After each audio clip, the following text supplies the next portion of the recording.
αυτό για αυτή τη... Αυτό να το πάρει Σπυριδούλα. Όχι, άρχισε να το φωτογραφίζει, Βασίλη. Μην το... Αυτό έπεισε από πάνω.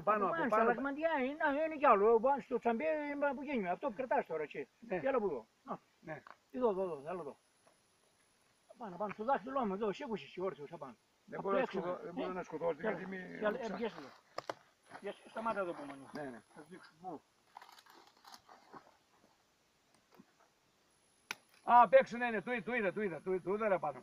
Εγώ κοιτούσα στο πάνω του κουλουνάρ πάνω. Αυτά είναι, όλα στα μάτια αυτά είναι.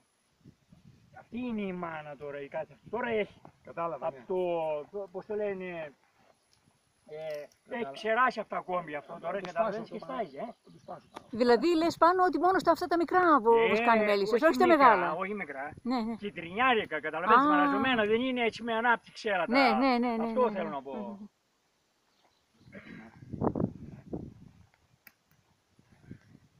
Δηλαδή δεν είναι αυτά τα μεγάλα εκεί πέρα που έχουν, που είναι ανθισμένα τώρα. Πηγαίνα, αλλά όχι όμως, δεν είναι, πες το, έχει ένα, αυτό σε αυτά τα κυτρινιάρικα.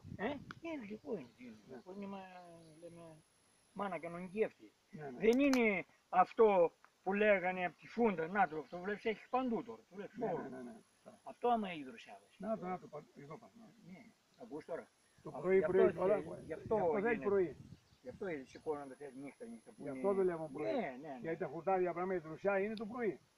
Και τώρα θα αρχίσουν από τώρα και μετά. Και τώρα είδες πως σηκούν. Ναι, από βραδιάζει, ναι. Κοίταξε, είναι πιετσόκα τώρα αυτό, το βλέπεις εκεί. Ναι, το είδα. Τώρα εκεί πέρα.